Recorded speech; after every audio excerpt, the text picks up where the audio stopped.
Okay, Gary, thank you very much for joining me.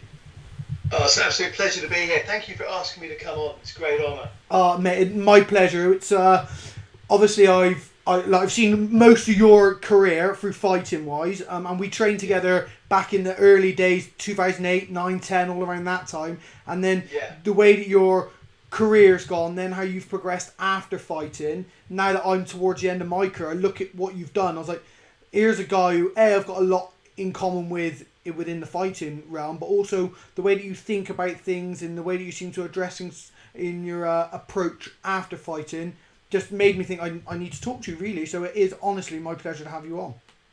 Oh, thank you. Yeah, that post-fight career is a funny one. When, like yourself, you're having, and because you're still continuing a Yeah, very long career. yeah, I obviously had a very, very long career, and then when you suddenly stop, it's like, what happens next? yeah, That transition from being a professional sportsman to being, heck, what am I? Your yeah. entire identity changes, let alone how you live your life. So yeah, yeah, that's a big thing when you stop fighting. Yeah, I mean, lots of people say, like, oh, why does BJ Penn keep doing it? And why does this person keep doing it? And why does Mike Tyson want to fight? And it's like, I try and explain to people, until you know what fighting's like, it's very hard to contemplate what it must be like to give up. But also, a lot of these people who make it a long way have very little else in their life. So Yeah. I've been lucky in that I have a multitude of like base jumping, skydiving, paragliding, writing. So for me, when it's over, I know I've got avenues that I can explore. But for a lot of people, in order for them to make it towards the top,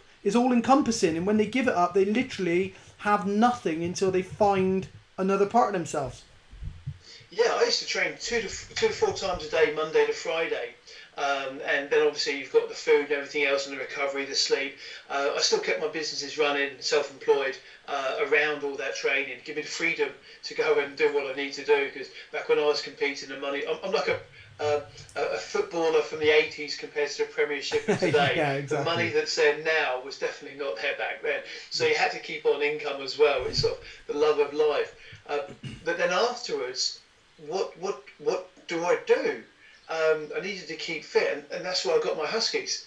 Yeah, Because if I'm not up by 8 o'clock running them, they get me up to run them, and it kept me disciplined and just helped me through that transition. And then you've got this crazy mindset that you're doing stuff that a lot of people would never think of doing. So that's when I went and started doing ultra marathons because I could. yeah, I'm never going to win them, but they're fun to do. It's finding that new focus, which direction you're going to go. yeah. Um, and then was it last year, almost a year ago today, I had a replacement hip. I had an injury 2 years before that. While running, a dog took me out, an off-league dog took me out and caused me an injury. 2 years later, I went from running 120 miles a week to not being able to take a step without agony. So Wow. luckily, I got signed off by a top osteosurgeon, Kerry Acton. He is awesome. And 2 years after the injury, I've got a new hip. I was doing body pump classes 8 days later. 12 weeks, I was cleared to run, fight, kick again, Wow. and I'm back up doing everything again now. But that 2 year period of heck, now I've lost my running identity, my training identity, because I was so limited by my hip. What do I do then? And that's when it came on to doing the doctorate to refocus. So all these transitions are constantly happening, and it's what we do about it that counts. Yeah. Otherwise, I think I would have fallen into depression or something. It Yeah, would have been a exactly. nightmare. Exactly. So let's touch quickly on your fight career. We'll go over it a little bit because it is obviously a massive part of who you are. But subsequently, I think the most interesting part for me is what you've done post fighting. What's that? But you had such a dominant career, as in I remember when I was first starting, and I remember back in the early days of MMA, 2008, 2009, you were very competitive, especially in the kickboxing world and stuff. So I think it's very good that we touch on that and we have a look at your career. So how long was your career? How many fights and how did it start, Oh, basically? jeez. Yeah, this is. I mean, this is a podcast in itself. So I'll give Yeah. you the brief highlights. So the career highlights: started with judo in 1976. Started competing in '78. My career highlights are 13 world titles across three different fight sports: which is jiu-jitsu, kickboxing, Thai boxing. I've been British team at judo, British schools judo team. I was British Wushu Kwan champion. I've done karate tournaments. I obviously K1 UK champion. So was it 13 world titles at 3 different sports. I've been a British or UK champion at 3 more. And then obviously you've got the mixed martial arts career that I was there in the inception, development, Yeah. and sort of the heyday of British MMA, just by default. I only did that because I could. So yeah, I've had a long varied career. I've probably had well over 1,000 competitive bouts across every discipline. And my Wikipedia page has only got the highlights of sort of the main elements of my career, and even the professional career has got fights missing. They've got mistakes as well. Actually, if someone wants to go home and correct it, it's got that I fought Duke Rufus. Okay. I didn't fight Duke. It was Rick that I fought, Rufus that I fought. But it's just down as Duke, I think, on Wikipedia. But I can't change it. You can't change your own wiki page. I've been around a long time. A long and varied career across a lot of disciplines. Yeah. And possibly if I stuck at one, I might have done better at that one. Yeah. If I just stuck at kickboxing, I might have actually achieved more in the K1 field. If I'd stayed at judo, I might have actually achieved my dream of being an Olympian. But I didn't. When someone said, "Can you do this?" I'd be like, "Yeah, I'll give it a go," and just go there. And, it's like when the 10K karate clash. Yeah. Gary, fancy coming and do that? I'm not a karate fighter. No, but you can fight. Says, yeah, I'll have a go at the rule set. Yeah. So I went and did it. It was a lot of fun. I lost to, is it Paul Newby that I lost to? World bronze medalist. I lost 3-2. I lost by 1 point to him. So the fight, I mean, he was far better than me. I was also twice his size. It was like a little zipping around everywhere. But if someone said, "Can you do something?" I would go and do it. Yeah. Shoot fighting back in 1992, I think it was. Kev Burton, so I was doing Laogar Kung Fu and points kickboxing with Kev Burton. He said, "Come on, let's go over to Rimini in Italy for the Golden Dragon Cup. It's light continuous kickboxing." Okay, so we went over there. I need to find out it was shoot fighting, full contact, punches, kicks, knees, throws to the floor. I'm like, okay, I've never thrown a leg kick before. Just, way back then. Sandy Holt was there, and he'll tell you the name of his fighter. But I would suggest that I was Britain's second international mixed martial artist on any format that was to do with full contact mixed martial arts. I'm only the second because Sandy's fighter went on before me. The light category went on first. I ended up winning it.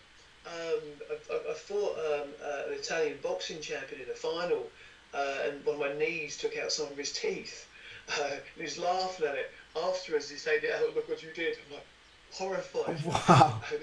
But if someone said, "Can you do it?" I'll say, "Don't know, but I'll find out." Yeah. And that's how I led my career. I think that's a great personality trait. I mean, so I often look back at my career and I'm the same. I think perhaps if I'd have stuck in just an MMA instead of falconry and base jumping, perhaps I could have gone further and I could have done the stuff. But then maybe I wouldn't be able to do these things that I do now and talk to such a varied group of people because I won't have so much to relate to. So someone like yourself is when you become very focused on one thing, to not be as multifaceted means it's going to impact the rest of your life in what you want to do afterwards. So the fact that you then pursue a career in what you're doing and you want to go on and do a PhD and pursue education, I think that's all relevant to the fact that you experimented with so many different elements of your pro career as a fighter. Yeah, it's I've never. It's Tom Mullins, British Jiu-Jitsu manager. Donkeys years ago, he says, if someone gives you an opportunity, explore it. Mm-hmm. It's not an opportunity until you explore it.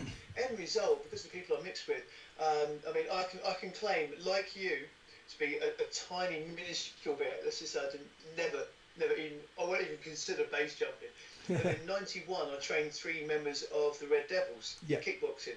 Because of the Red Devils, I didn't train them. So they took me to Netherhaven, and up I went with G Lee. Had Steve Jelf was a Red Devil instructor at the time. Had little Steve on his back, on my back, and this tiny little jumpsuit on, so I had all cuddles like a guinea nuts. And we bundled out 14,000 out of G League over Netherhaven. So, like you, I can claim to have been, not you can claim to currently be, a gravity-powered, earth-seeking, wind-cooled meat missile, a true sky god. So, but, yeah, opportunities arise and you take them, or at least you investigate them, because you never know how good things are going to turn out. Exactly. And the result is, you get so many varied areas, you meet so many interesting people, even if it's a field you don't want to go into. For example, I'm a good friend with Buster Reeves, formerly the world's top stuntman, now one of the world's top stunt coordinators. He was in the British team with us. In fact, when he started his stunt career, he came down to live with me because it was closer to all the studios. And he gave me a shout like, "Hey Gary, we need some real fighters for some fight scenes for a film. You up for it?" I'm like, "Yeah, why not?" Yeah. So it was that one was Nick Love's film The Firm, football violence remake of the 1984 football violence classic. And we went there as there's four strategically placed stunt guys, 16 actors, around 60 real hooligans to keep under control. And it's like step inside that movie world, do a little bit, understand it better, and then step out of it again and leave it for those who want to do it. So it's like you with your variety of activities that you do and interest. It's just like, we just do it because we can, I guess. Yeah, people say to me all the time, "Is there anything you can't do?" And I was like, "Well, there's nothing I won't do.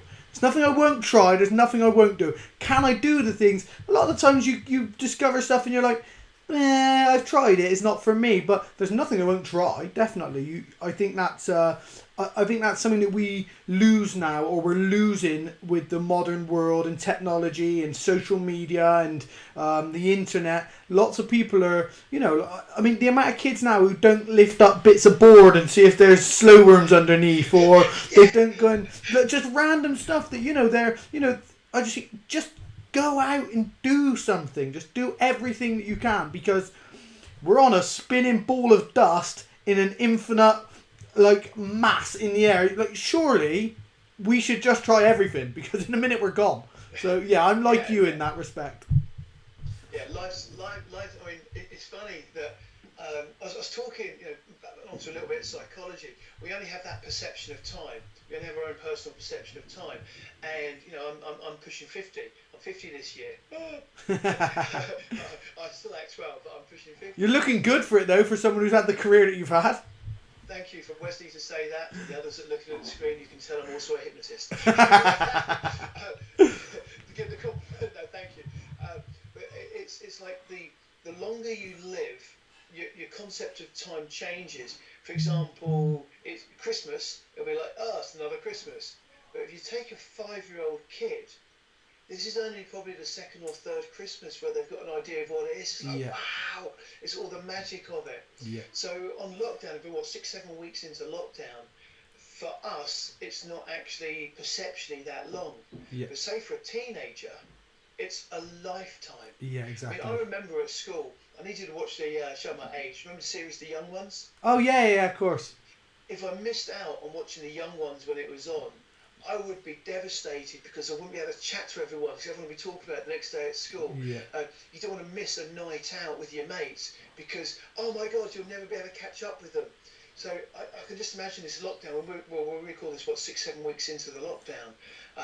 And for us, it's like, yeah, okay, sure, it's a drag, but it's not too bad.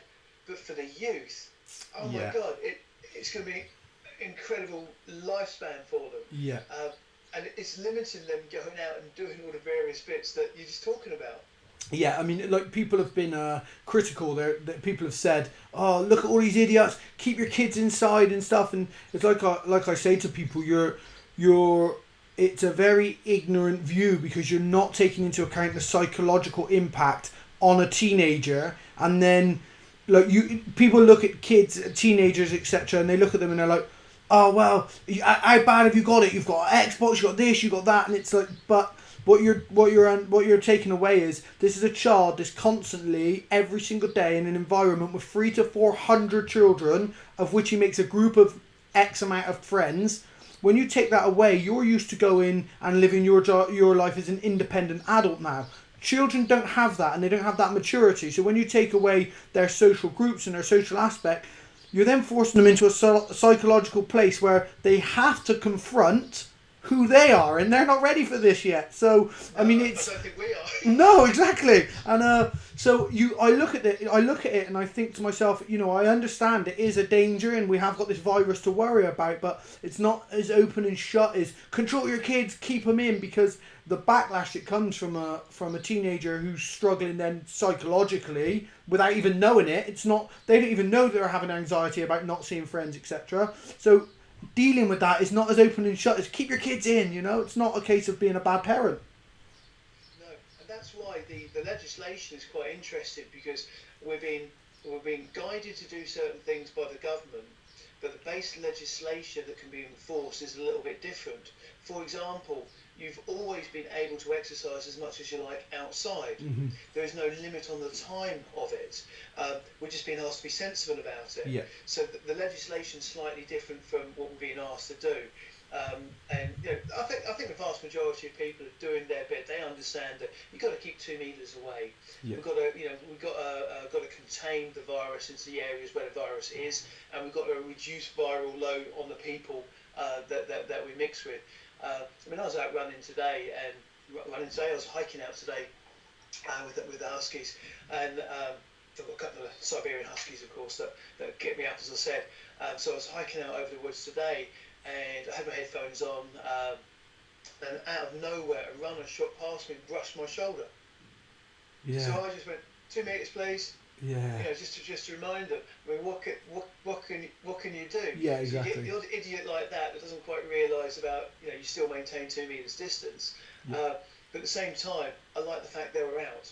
Yeah, exactly. So getting in shape, it's getting that balance. It's all about a balance, isn't it? Yeah, of course it is. And none of us. Well, it's like the on Facebook at the moment. I find it quite funny that I don't know about you, but I'm not an epidemiologist. I'm not a biologist. I'm not a virologist. Yeah. I've got no idea of the policy inside the NHS and links with the government and the rest of it. I'm not qualified to give comment, so I just do as I'm told. It's a lot easier that way. But there's so many people listen to YouTube videos without fact checking, and it's like Karen on Facebook said. And yeah. Must be true. Yeah, exactly. I'm one of those. I doubt a lot of the stuff that's being said. I put a post up the other day, and it said, I don't necessarily believe the virus is as bad as we're being told. I don't believe the impact is going to be as large, and I believe that the lockdown is probably going to be detrimental to the economy and stuff. However, I'm happy to criticise it whilst maintaining all the legislation they've asked me to, conforming to all the rules, because I'm an idiot and I'm very often wrong. And if I'm wrong but critical, no one suffered. If I'm wrong but ignorant, I could infect many people. So I'll happily be critical and say to people, I'll be critical, but listen, I'm going to listen to what they're saying because I haven't got a clue. Yeah, and it's also perceptions change depending on what area that you're in. For example, my local hospital doubled the ICU units, intensive care units, and they're on capacity. And we've got one of the highest death rates, well, not highest death, but highest number of deaths in our area. Yeah. I've lost family members, unfortunately. So for me, it's a bit more of an impact on my area, my locale. Whereas other areas is very little. It's like, there's no one in our hospital, it's empty. Yeah, that's good. Yeah, that's good. Let's keep it that way. Where you are, yeah, I'd rather be where you are than currently in the situation where I am. Yeah. And I've got friends who are nurses and doctors there that are going into these wards. I've got a picture that a friend sent me from inside the ICU and said, this is what I face when they come to see me. And through the window, they've got people putting on full hazmat suits. Yeah. To go and treat her. It's it is really serious. And I think that if we didn't lock it down in some way, it would just be, we would have a small little bit of cleansing taking place in the population.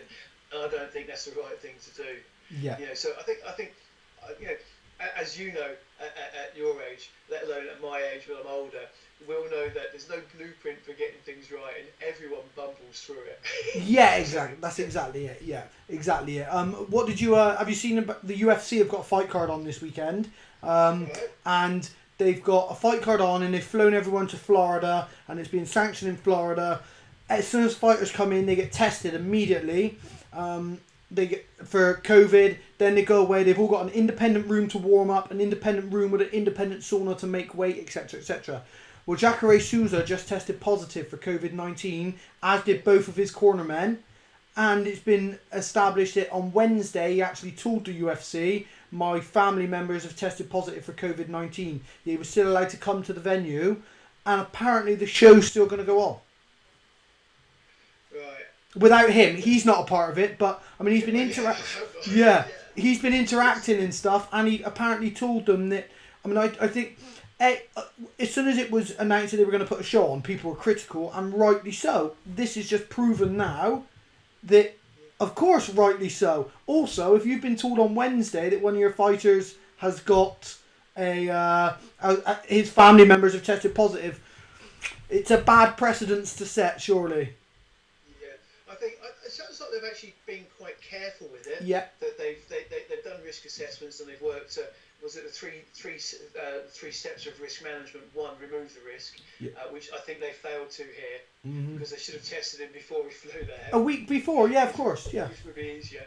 But then you've got the risk mitigation, and then now, unfortunately, if the risk actually happens, they're having to put that in place. Yeah. I think what they're doing is good for the rest of us because it's a portent of what's to come. It gives us, they've made a mistake now that will be corrected in the future. And we've all got to look to mistakes made and make sure we get it right. So in some respects, I'm pleased they're doing it. And the others, I'm like, it's too early. But then I'm not an expert in this area, so, hey, what do I know? Yeah. And also, we get to watch some awesome fights. So, there is that, I mean, I can be as politically correct as I want, but at the end of the day, I do love a UFC card. So, right. So let's have a look then. So you had your career, which I mean, people who are listening who don't know too much about Gary's career, go and research it. It is an extensive fighting career, combat career over multi-disciplines. So go and research it. Look on YouTube. Look up all the information you can on Wikipedia and stuff. It really is worth looking into. But then you decided once you retired you were going to pursue something else. So when did retirement come? And how did you know that this is where you wanted to go? Or is it something you were looking at through your fight career? Well, it was 2009. I had a broken tooth. Mm-hmm. I'd actually broken it quite some time before, and it had got loose. And I went to see the dentist, and he said you need a tooth implant. So I went and had to go have the tooth implant. I had a CT scan, and it showed that I had not enough bone above the tooth to actually hook it into. So it was a two-phase implant then. So I had to have a bone graft to give them something to. So that was 3 months for that to mesh all in. Yeah. And then you have the implant drilled in. Then it's another 3 months for that. 3 months of basically it was 9 months away from where I couldn't compete as a fighter. And at 39, even though I still can still put the whippersnappers back in the boxes now. Yeah.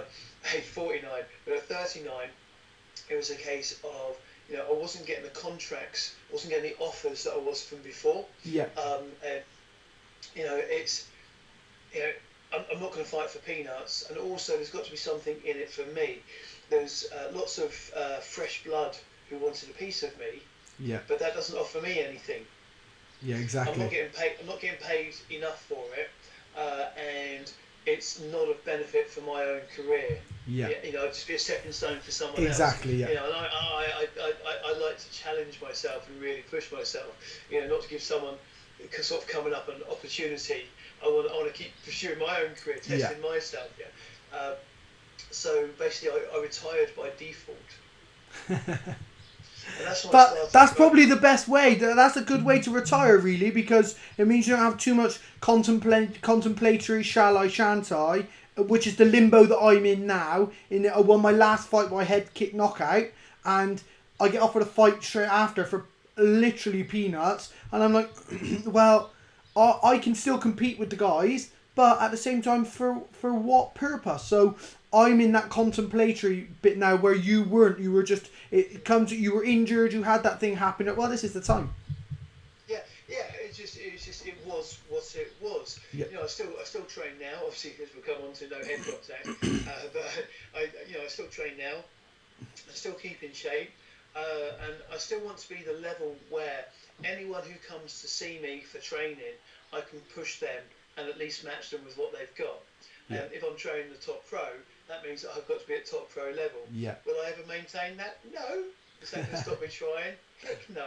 Because it's one of these things. I want to, it's like, 8 weeks after a total hip replacement, I was kicking head height again. Yeah. And those that know me well know that I'm the most inflexible person on the planet.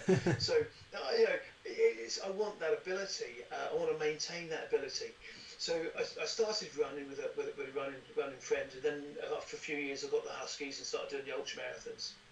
And I was running one day, and I saw this local triathlete in the distance in the woods. So I come on, boys, pick it up. And the Huskies pulled off, and I'm running like mad behind them. And I shot past this friend. And he said, "Wow, Gary, you're going great. What are you in training for?"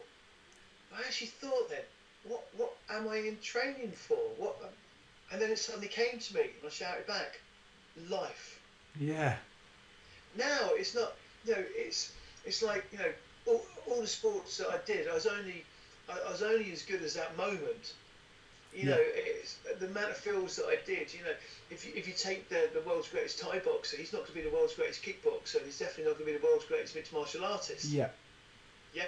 Everyone's got their own thing, and it's like an MOT. You're only as good as that day. Yeah. Exactly. And then, it's and so it's a case of what am I doing this for now? So it was quite simple. Life, health span, long life with good health. Yeah. So just keep mobile. So keep my cardio going, keep physical ability going, keep some resistance work going. Just keep it on moving. And that's when I moved into doing the ultra marathons because I could. You won't get me winning ultramarathon races. I do the mountain races in the winter, like 45 miles across the Brecon Beacons the first Saturday in December, whatever conditions throw at you.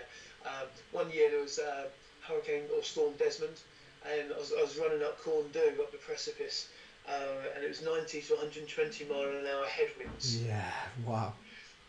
One lighter guy came past me. He came past and the gust hit, and I stuck still, and he got blown backwards. He went, "Bloody hell, Gary!" He said, "Bloody hell, you're standing still and still overtaking me." So, it's just that, but I'm never going to win that. But only the first 3 or 4 sort of people that go off on an ultramarathon are looking to win it. The rest of us are just looking to enjoy it. If you go off fast, you'll slow up. If you go off slow, you'll be able to pick it up. If you've done the training, you'll enjoy it. If you haven't done the training, you'll die but still do it. Yeah. It's just something just to motivate me and to keep it going. It's a mental challenge as well as it is a physical challenge. It's that thing of being able to put yourself in the mind state of, I'm fucking hating this, but you keep pushing, and then 2 hours later you're like, I feel good now, I'm happy again. Yeah, and it's also incredibly easy to do an ultra marathon because you're just there to finish. Yeah. I think it's easier than even a half marathon, because I know that all of us physiologically, if you can walk right now, could go out and complete the distance. Yeah. How fit you are will just be how much you like it, how much you can, how much pain and suffering you'll go through to get there. But let's just say if I put a gun to someone and said run, they'll be able to run. So it's we can all do it. But you're not worried about someone in a rhinoceros outfit overtaking you. And, oh my God, I'm not on my 8:30 mile this time, because the conditions are constantly changing. And as a result, it's actually really friendly. You get good banter with all the other runners, good camaraderie. Everyone looks out for each other. It's quite good. But the mindset wise, people say, "Oh my God, Gary, 45 miles, you're across the mountains. That's incredible! Wow!" And I'm like, nah. No, because just when you think, like the fight sport, just when you realise, just when you've achieved something, you realise how small you are in the big ocean. Yeah. So like, complete the 45 mile mountain ultramarathon. Then you got people like my friend Robbie Britton, who 3 years ago was the world number 2 24-hour ultramarathoner at the World Championships, who did 163 miles in 24 hours. Yeah, crazy. And he came second. Yeah. And people think like, wow, that's incredible. No, that's not the incredible part. The incredible part is that's 163 miles round a track.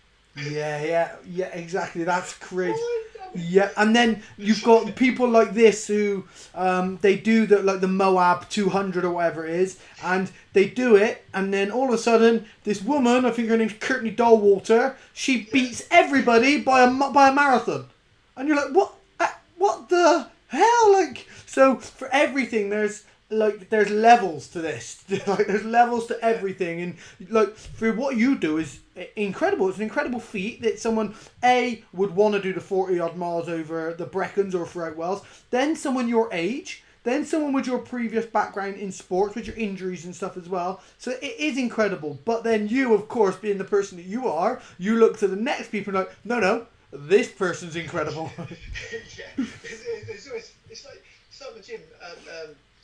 Unit 24 Fitness, the gym I do my personal training and my classes at.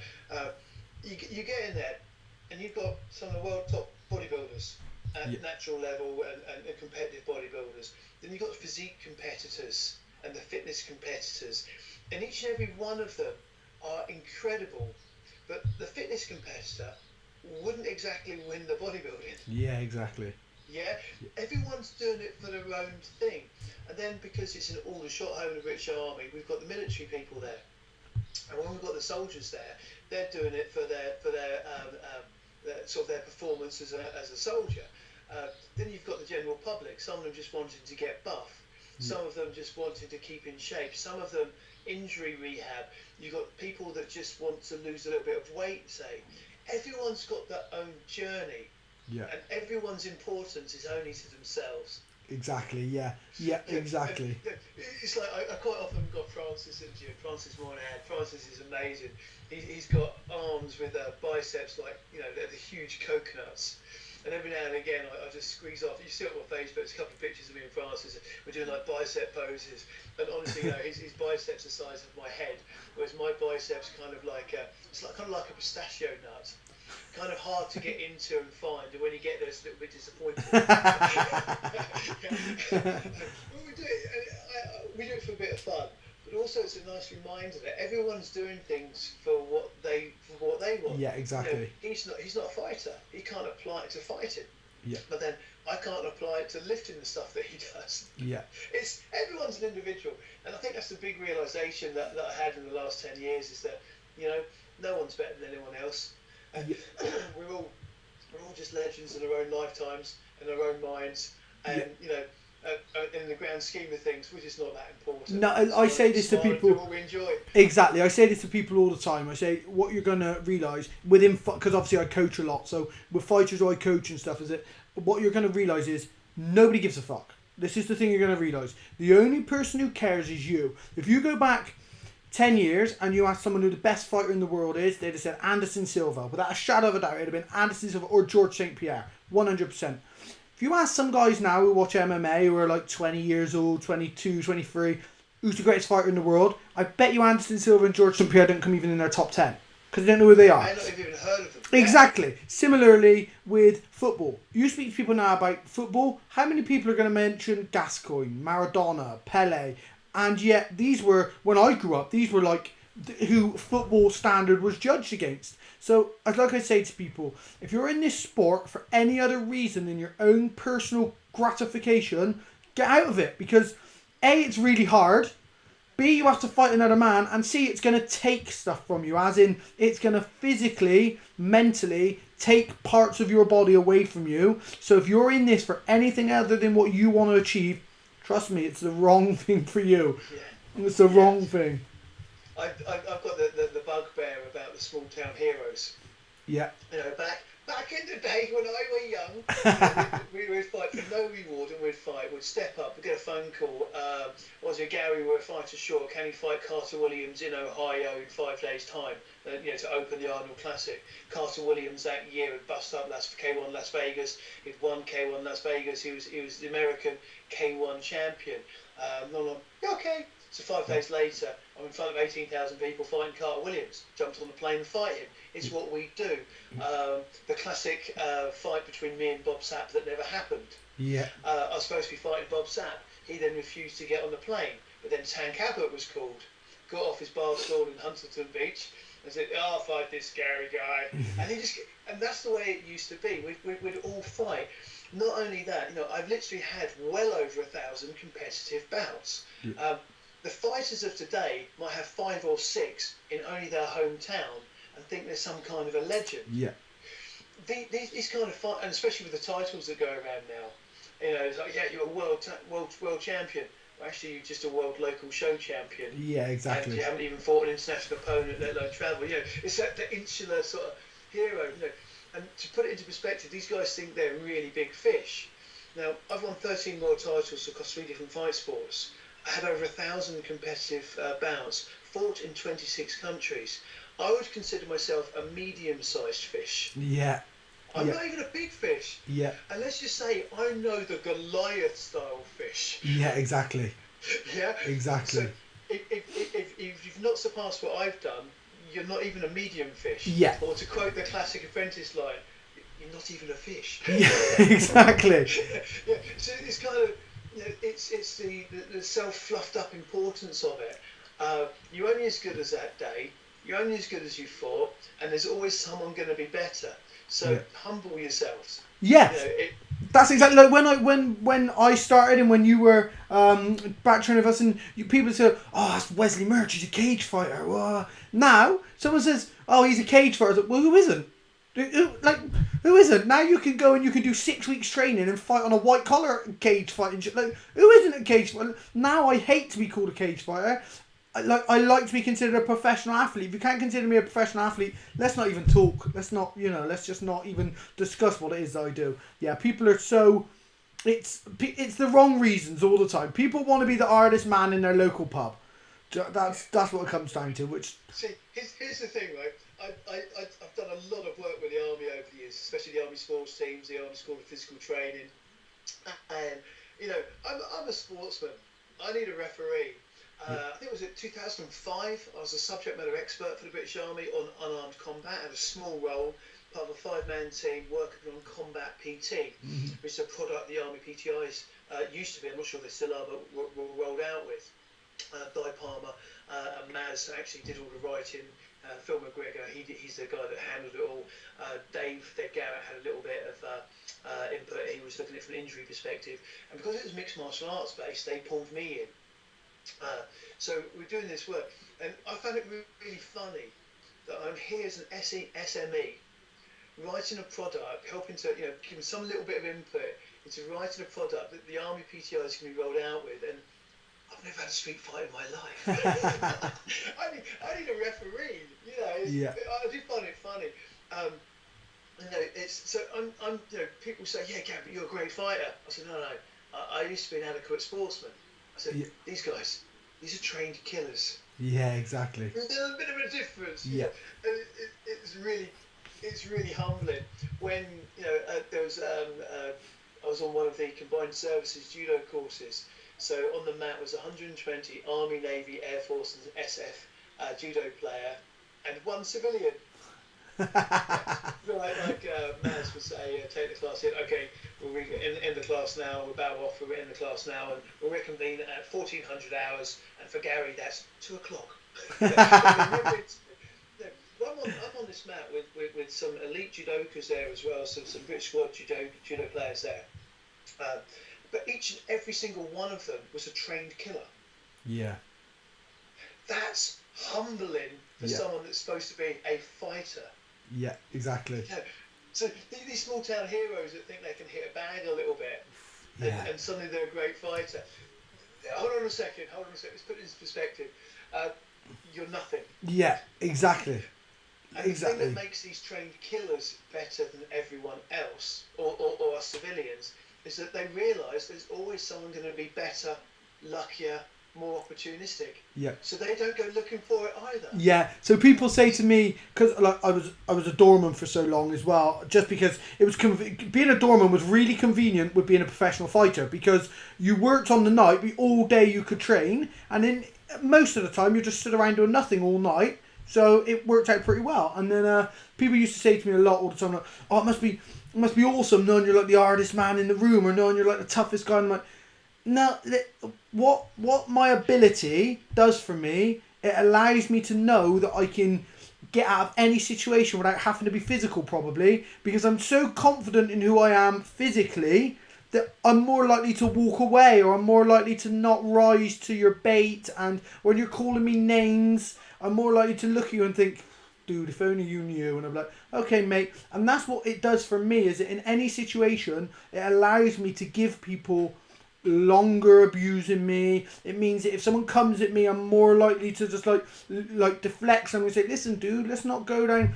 And it allows you to not act the way that people think you're going to act. In that, you know, could I knock out X person because he's not done anything? Yeah, probably. Like, it's not. So am I going to? Well, no, I'm going to try and avoid that at all costs, knowing that I have other avenues to explore. And that's what it allows me to do. It allows me to act how people, the opposite to what people think I would act. Yeah, I'm exactly the same. I did 5 years worth of door work, 89 through to 94, and doing the door work back then. We're at the end of the 80s muscle movies. Yeah. And one of the things from the 80s muscle movies were the one-liners that would come out. So we would have some hilarious one-liners that we would do. And so there would be, you know, some idiots kicking off, we'll be throwing them out. And I don't know, Pete Bowen would clip a guy. The guy would swing at Pete twice, and Pete will slip, and just go clump him. The guy's like, ah! And he'd go out with, now bet that hurt, don't it? And things like, we'd come out with just all the funny things. You know? Yeah. One guy went to attack the doorman in front of me, and I just put my fingers over his eyes, and then I smoothed my shoulder against him, and I walked him out, and he couldn't move. I just went, be still, walk with me, and I just walked out my fingers on his eyes, because he couldn't move, because the eye pressure was there. Yeah. Took it away, just popped him with my shoulder and moved. And he turns around and goes, I'm not going to fight you. Perfect opportunity for the one-liner. No, because you're smart. The confidence in your ability to look after yourself means that you never have to actually apply it. Exactly. That's the best bit. It's just having the confidence to not fight. And people think like, oh, you could smash this person up. You could. I'm like, I might not be able to, but I'm confident enough to not want to. I don't have any interest in. Also, I've had fights on the door and I've hit someone, broke my hand, 9 months, no contact. Yeah. My answer to that is, you know, these are the tools of my trade. Yeah. If you worked in IT and had a laptop, you wouldn't just chuck it on the concrete. Yeah, exactly. Because the laptop will break and you won't be able to work. Exactly. Same thing. Yeah, exactly. So you've progressed now, then, mate. You're still teaching and coaching and stuff, but you're onto your hypnosis, hypnotherapy, etc. Talk us through what that involves and why you wanted to explore that avenue and where you think it places itself with what you want to do, whether you want to work with fighters or whether you want to implement that with working with companies, etc. What's your ideas for it? Yeah, so hypnotherapy. I've always had an interest in psychology because, let's face it, if you see some of my fights, my ability looks pretty terrible, because it is terrible. But I would beat people, and I'd beat them through applied psychology. I'd use psychology to beat my opponents. And it's like Jesse Saunders from Shin Kick Muay Thai. He'll say, Gary, you do things that you just can't do, but you do them. So I always had this interest in psychology, the application, the artful application of science, as I call it. And because I've never charged the army, because they're the army and I've used their facility for all my professional fight career, so when they ask me to do some work, for me it's giving back. Yeah. But you know, they're basically like, but Gary, you know, we've got to give you something. You know, I'm like, but I'm giving back. You've already given me stuff. You let me use your facilities, you know, for free. So they said, oh, look, you're interested in psychology. I said, yeah, come on some of our psych courses.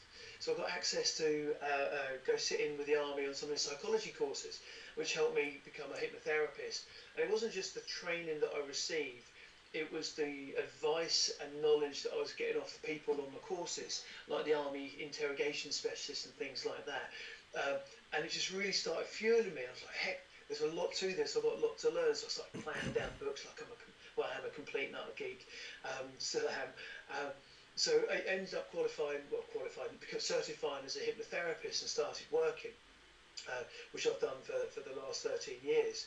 Uh, Hypnotherapy is really misunderstood. Hypnosis is really misunderstood, not least by hypnotists themselves. There's a cognitive science behind it that very few people go into. For example, it's got nothing to do with sleep, eyes closed, anything like that. So hypnosis. Hypnosis is an intervention delivery system. An intervention is designed to change behaviour.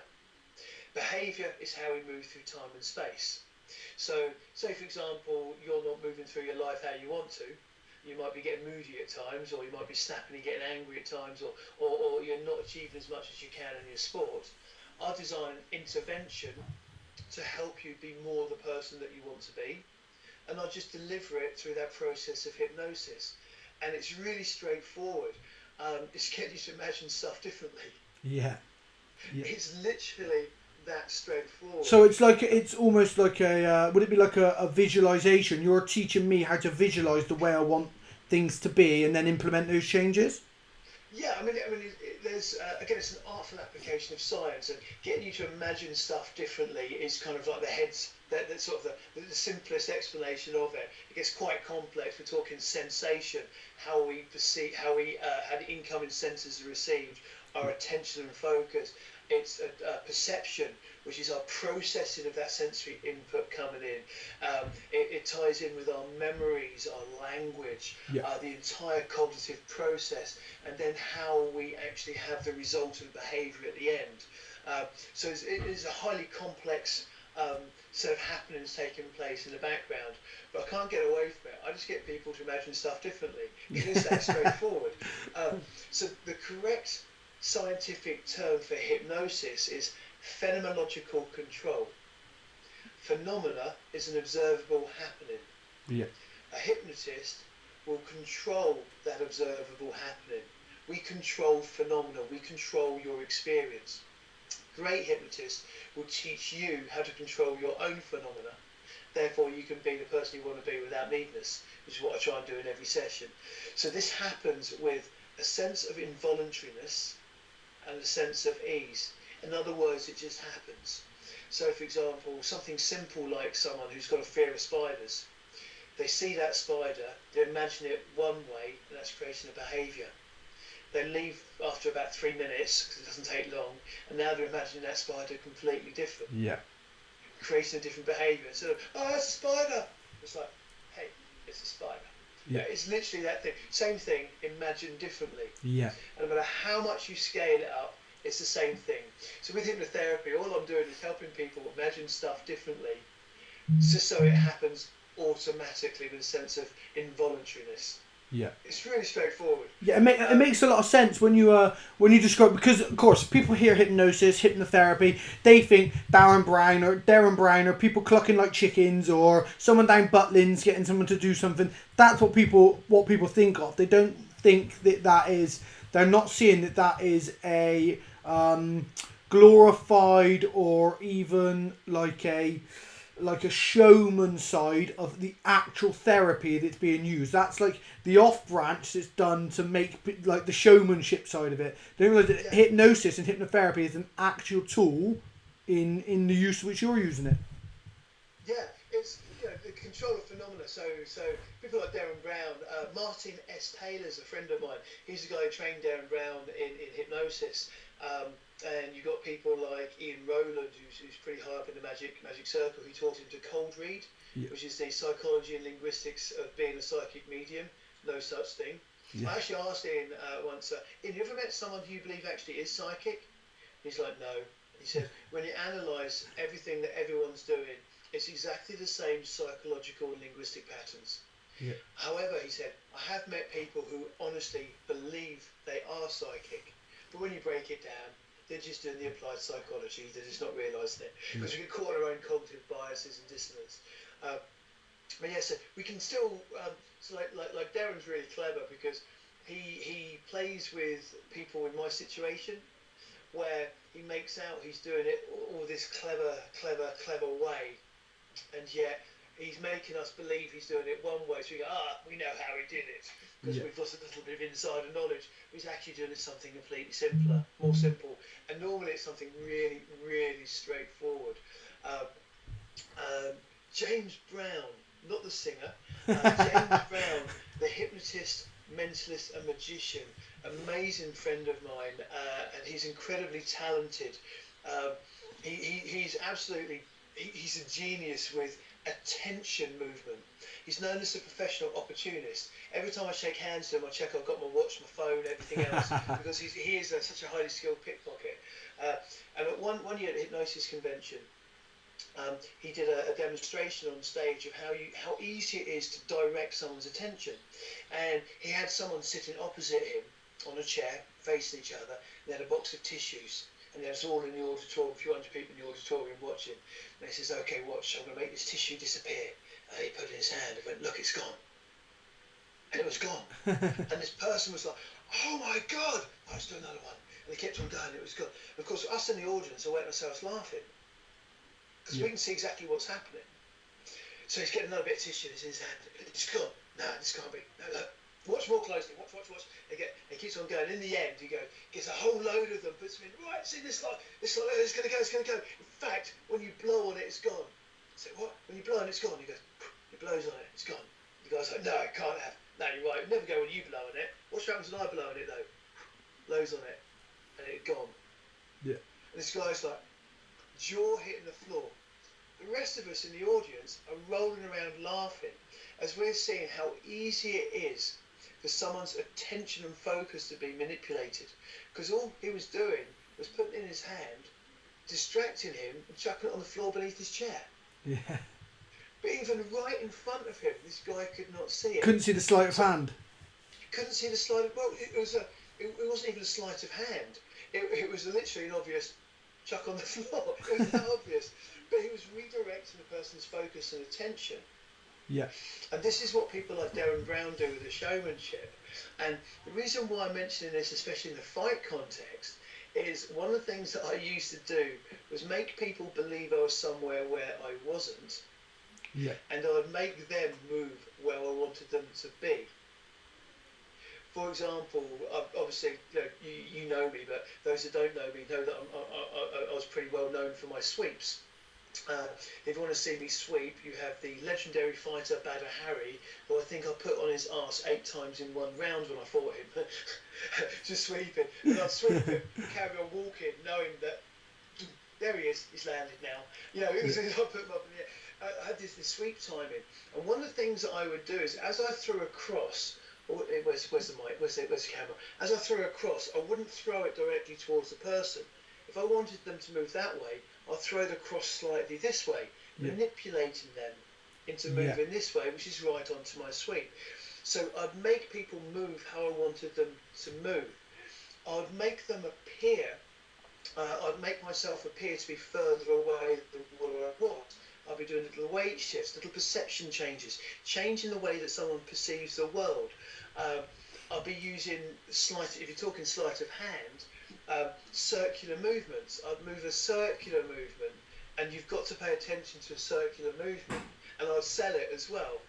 And I'd look there, and people's attention then follow, as of course the left drops low, and as I look back, the left's not there, but it's come round behind their guard, looped round and got them. I'd play with their perception, I'd play with their experience to manipulate it. And that's all I do with hypnotherapy, is I'll then play with your perception, how you experience the world, manipulate it in an artful way to help you get the result that you need. So, all makes sense, and especially it really makes sense what you're saying about with the fighting. It really makes sense in the fighting point of view, because people are taught to fight a certain way. This is how punches come at you. We do this, we do that. And so I obviously spend so much time around coaching and fighting. I try and teach differently, and I think about footwork, and I think about cutting off angles, and I think about preempting what your third punch is going to be, not what your first one's going to be, because of reactions and stuff. But so let's take that. I can see how it's easily applied for fighting, definitely. Let's take that out of it. But when it comes to the other, just training people who might be, say, I don't know, wanting to not smoke or wanting to get over a fear of a phobia of any kind. Yeah. are certain people more susceptible to this, or can it be also, would someone who's not open to it, will they be more difficult to work with, or is it just a way of you finding a way to break down what it is that's blocking that? It's easy. So I would suggest that some people are susceptible to classic methodologies. Yeah. So classic approaches, they're really susceptible to it. But then you get the one who isn't. Yeah. So it's the flexibility that you need. For example, to show how easy it is to change everyone's behaviour. Let's have a think. I just thinking of a fighter. Here we go. So behaviour is movement. It's movement of mind and movement of body. So let me create some movement in you, for example. Whatever you do right now, don't think of Conor McGregor in a pink tutu. Yeah. Yeah? Yeah. So you've got to then form an image in your mind. Now you're thinking of it, and then you get the physical movement taking place. I was going to say, I could have said, don't think. No, I'm not going to go there. Someone else. Quite funny. He used to be in the Trojan gym. Because that would be funny, to be fair. Yeah. But like you started laughing, so I got your brain to fire in a certain way. Don't think of Conor McGregor in a pink tutu. Yeah, because I guess you've put the image in my head that I've not got to think of, so it's too late because you've implanted the image for me to ignore. That's right. Yeah. So then what I did was I repeated it just a moment ago. So Hebb's law, neurons that fire together wire together. Yeah, I know so well. I fired you on neurology. Don't think of Conor McGregor in a pink tutu. Yeah. So you had to put that thought together. You're now linking Conor McGregor and pink tutu in your head, forming that images, and then create a bit of laughter. Then I've allowed a little bit of time, and then the neurology is actually making connections in the background, and it's starting to wire. To wire it stronger, I then repeat it yet again. Don't think of Conor McGregor in a pink tutu, and I think that's 4 times I've recorded with little gaps afterwards. Yeah. So you've got stimulus and response, and allow it to consolidate. Stimulus, response, allow it to consolidate. I mean, then you can take it even further and start attaching it to other things. For example, think of every time where in the past you've heard of Conor McGregor, and every time in the past when you thought of Conor McGregor, think of how funny it would be to think of him in all those situations in a pink tutu. Yeah. The very first time you heard of Conor McGregor, all those press meets, all those fights, just think of what he'd look like, what he'd be like, how he'd be changed, how your perception would change if you think of him in a pink tutu. In fact, every time you think of him in the future, think of him in a pink tutu. So much so, I mean, imagine that every time you think of Conor McGregor in the future, all you can do is think of him wearing a pink tutu. Yeah. Completely imagine it in every context, every media, every bit of sensory input of Conor McGregor. All you can do now is think of him in a pink tutu. Continuously imagine it, so much so you just hear Conor McGregor and think of pink tutu. And imagine it happening automatically. So much so the harder you try not to think of Conor McGregor in the pink tutu, the more pink tutu you get with Conor McGregor. That ginger beard, the pink tutu, I mean, what would that be like? Imagine that. Yeah. So all I've done is just, I've got stimulus, response and consolidation. I fired your brain. Yeah. Got the response. So the response becomes paired with the stimulus. Yeah. Allowed it to consolidate and embed and repeated it. The more times it repeats. LTP, right? Some LTP. Long-term potentiation. Yeah. You got it. See, Wesley knows his stuff. So, what happens now when you think of Conor McGregor, for example? He's wearing a pink tutu. That's just the way it is. Yeah. So this is like neuroscience. I had a neuroscientist on a couple of podcasts back. It's a massive interest to me.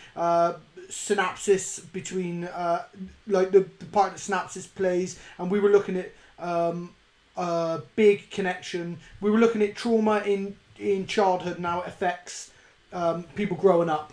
So it was a really good talk, really interesting. But neuroscience has been an interest of mine for probably 10, 15 years. Back when I was originally fighting, psychocybernetics and NLP, all these things were an interest of mine. So I read lots of books by Maxwell Maltz and people like this. So I was really interested. So when you start to talk about hypnosis and hypnotherapy the way that you have, it makes sense to me that it's just a connection of synapses and then LTP to make things work. That makes a lot of sense to me now, which... You know, obviously, I've not done a lot of.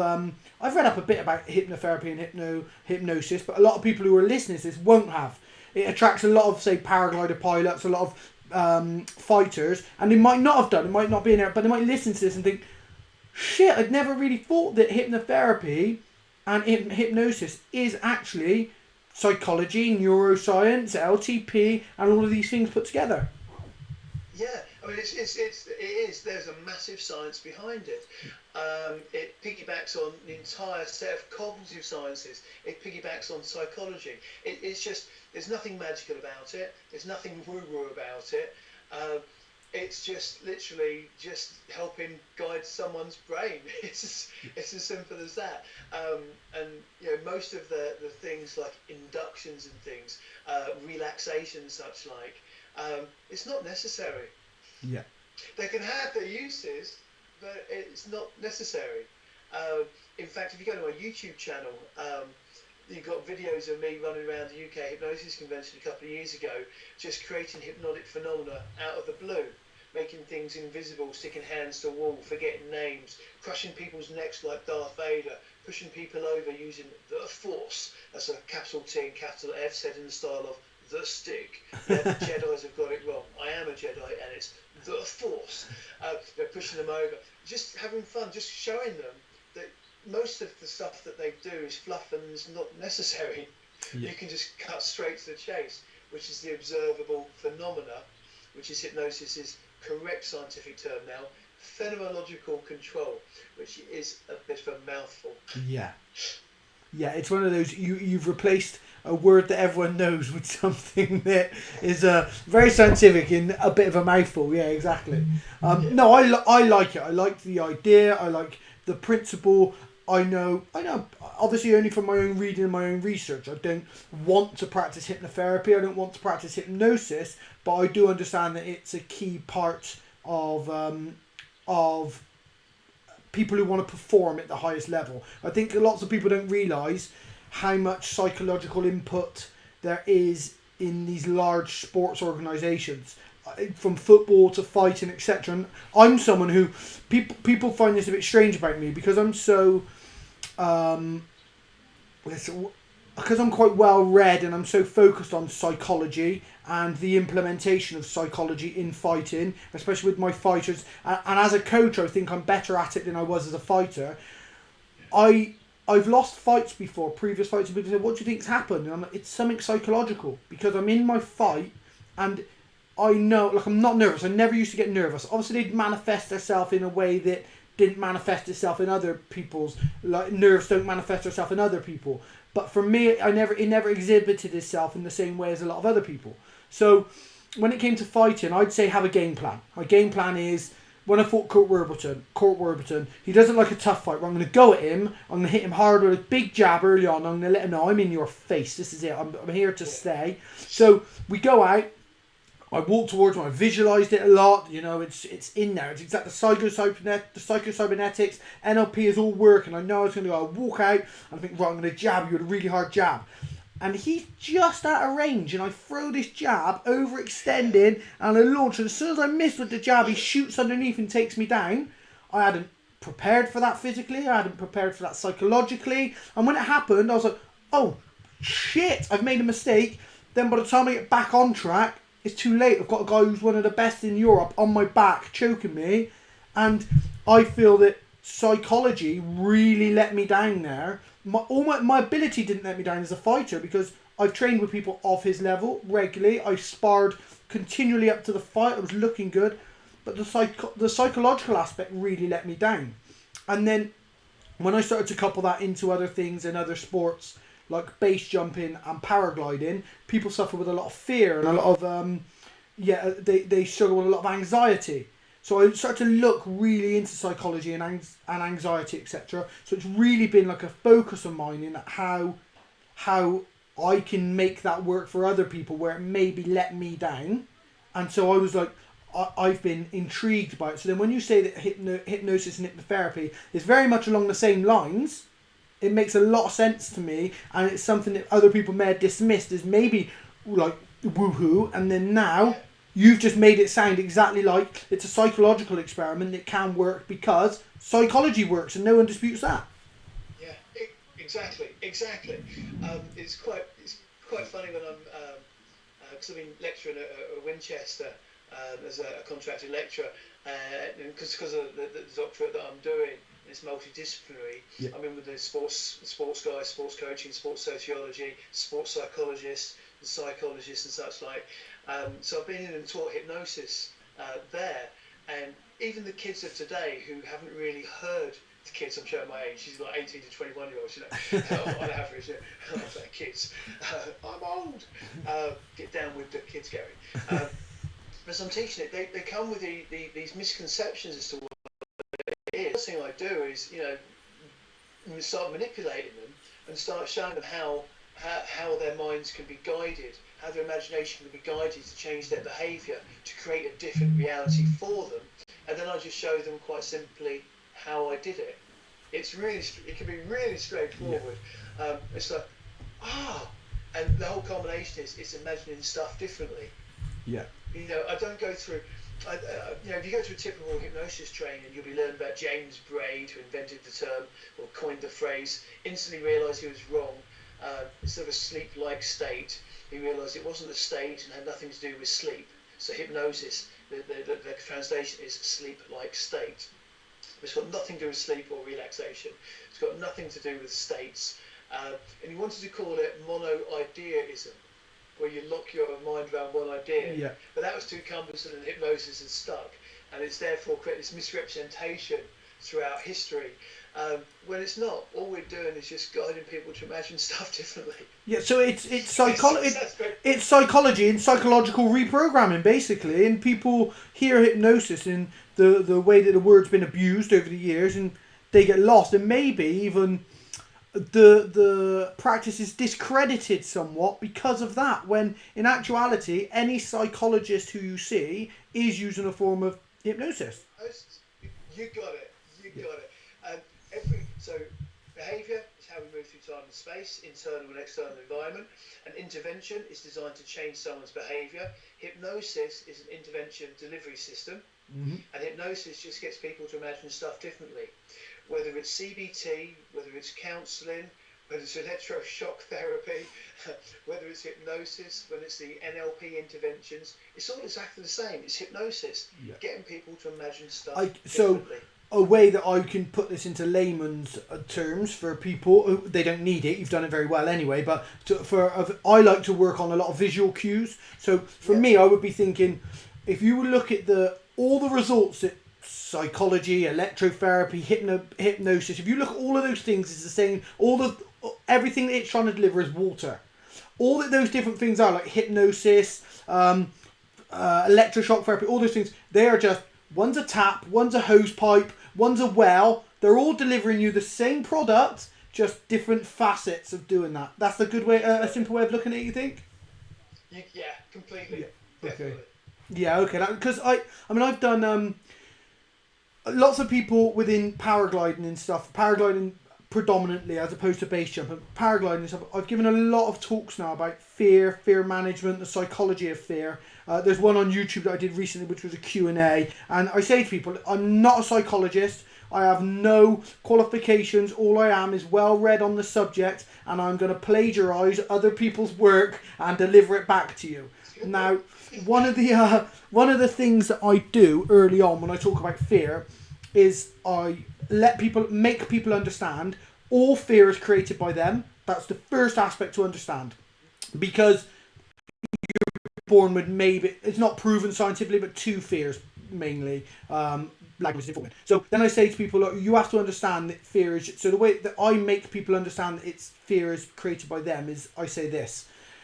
Imagine you're in your house, and every time you come out of your room, a bear comes out of the other room. So the bear comes out of the room.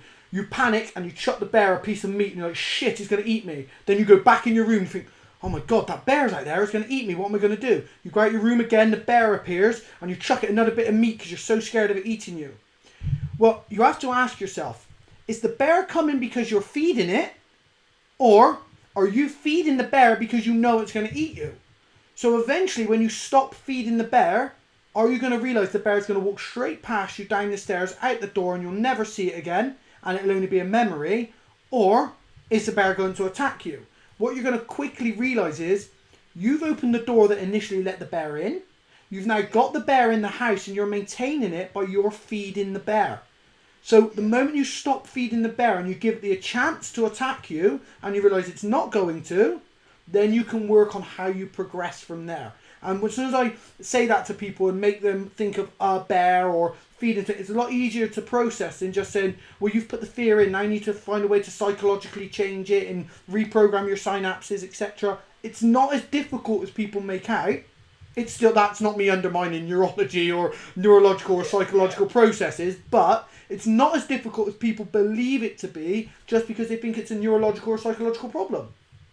Yeah, no, I mean, it's really funny that when people come to me with what I would term major problems, they're often the easiest to resolve. It's quite funny. The far-reaching life issues tend to be the real easy ones to solve, that we tend to solve in almost like in a miracle session, like one session hit. Yeah. But this has been taking over my life for 20 years. Where's it gone? What's happened? And out they go, and my gosh, their life is awesome. Normally, things like that are actually really straightforward to solve. I remember one week it was almost like, I'm not religious, but like I was Jesus, have some food, your leg will regrow. It was like that week. The very last one was, I need to stop eating chocolate. I've got these amazing successes, military PTSD that week, civilian PTSD that week. Everything was like, wow. And everyone was like, no, it's like, you can walk again, you can rise. It was really and then the very last one, I need to stop eating chocolate, and had zero effect that session. Yeah. There's no rhyme or reason to it really, but just because something seems complicated doesn't mean to say that the resolution needs to be complicated too. Yeah. And often people...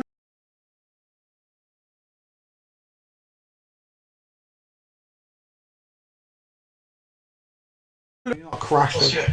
Yeah, you're back. You're back. I'm back again. Yeah. I had this the other day. One of my podcasts crashed. Virgin's been struggling with their internet lately, so hopefully we're back. I was saying, so people, one of the biggest influences is somebody will tell someone he can't fix you in one session. If he tells you he can, he's talking rubbish. And it's like, well, he might actually be able to. You're creating a negative impact on this person that they're going to carry into the procedure. You got it. So we've got the placebo effect. So the therapeutic success needs 5 things, or you need to consider 5 things. 1, therapeutic relationship. You need to be able to work with that person. 2, I work like mad to increase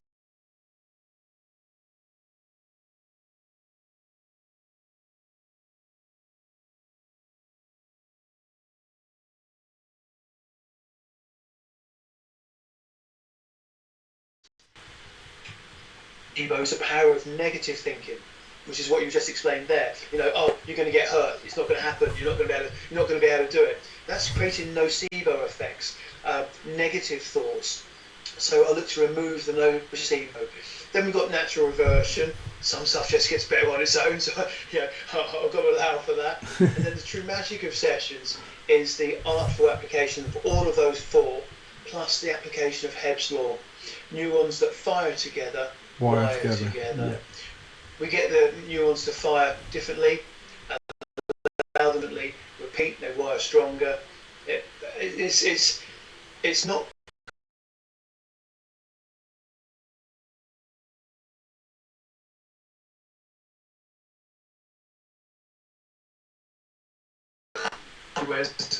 Oh, mate, you're back. I don't know what's going on here. I'm back.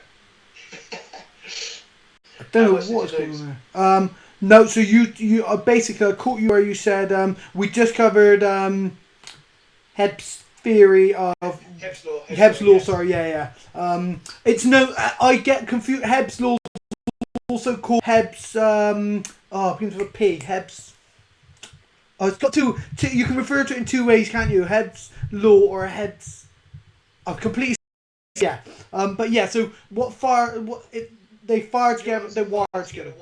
Yeah. So basically, it's like an implementation of when people say muscle memory. Basically, it's basically a neural link of creating a behavior that links the way that the brain interprets it and making them work up together, so it continues to do so over time. Yeah.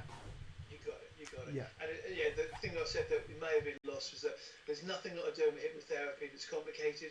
Everything I do in life is simple. After all, I'm a guy. So don't ever think of it as being complicated. Yeah. In fact, sessions, what I do is I look to take the magic away. Yeah. And show people how easy it is. And I teach them what I'm doing as I'm doing it. And they're like, heck, it can't be that straightforward. Oh yeah, what happens now when you think of that time when you went down that alley and that guy did that thing to you? Well, now I know it just reminds me that I need to smile and live my life now. Yeah.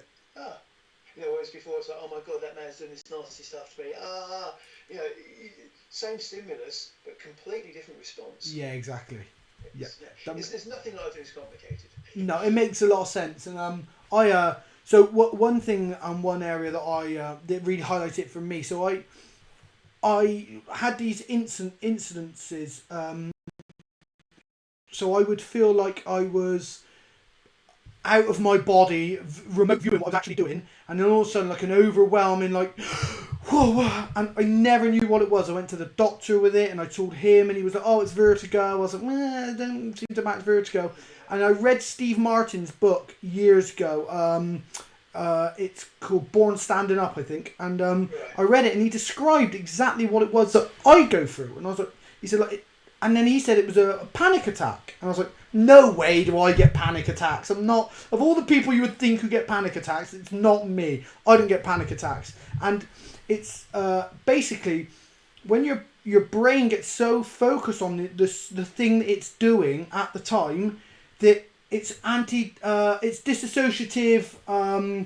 dissociative anxiety, basically. So it gets so focused that when you actually realise you're back where you are, you can like, it's like a shot. Oh shit! Now, so then I knew what it was. Oh well, I can control this now. No, I couldn't. I couldn't at the time. I couldn't. I was like, oh, I know what this is. I'm going to be okay. It still hit me, and I was like, what the fuck? Like what? And I mean, this would happen once every couple of months at the most. Then I started to get it when I was paragliding a couple of times, and I honestly felt like I'm going to jump out of here. I'm going to jump out of this paraglider. And like I'm 5,000 feet up, and I'm like, I'm going to jump out. And of course I was never going to jump out, but psychologically, and I was like, so I was reading another book about a forensic pathologist, and he had exactly the same thing. And it's only when I started to look at this as more psychological problem, and instead of it just being I'll have panic attacks, and to admit you have panic attacks seemed a bit stupid. Like a guy who base jumps and paraglides and is a professional fighter has panic attacks. But I started to look at it and the psychology behind it, and I started to feel like, yeah, this is what it is. I need to realise how to process these things better. As soon as I realise I'm getting so deeply focused, it happens when I drive at night, for example, because I get so fixated on the white lines and stuff, and then boom, it all hits me. And then when I started to look at that, and I thought, how can someone who psychologically sort of understands psychology and don't consider myself to be in any way psychologically vulnerable, how can this be happening to me? And that's when I realised that, it's things that you need to change, little differences that you need to make and way to recognise them. That made me think, imagine if you weren't someone who was in a position to do this yourself and analyse what was going on, how scary that would be to suffer real panic attacks, because what happens to me is not a real panic attack, it lasts a couple of seconds. Real panic attack, real anxiety disorders, how scary in that situation, and how lost you would be without someone like yourself who can help you understand and deal with that. Yeah, especially when you've got a fear, all your focus and attention goes on the source of the threat rather than the solution. Yes. So it's very hard for someone who's having a panic attack to kind of go, I'm having a panic attack. Oh, I know what I need to do. I need to do my breathing exercises. I need to do... You can't do that because all you're thinking of is, oh my God, it's a lion coming in through that door. It's a lion. You know, you're not going, it's a lion. I'll call you Simba. Now that window's open. I'll climb through it. You can't think like that. It's, oh my God, it's a lion. So it's very hard for some of those situations to find their own way out. As all they're doing is put the focus and attention on the problem, and then the nerves of the worry kick in, they'll chat with monkeys. It can exacerbate it and just make it even worse. I'm lucky that I've never suffered panic attacks. I'm human, so I have suffered fear, I have suffered anxiety, but not the panic attacks at all.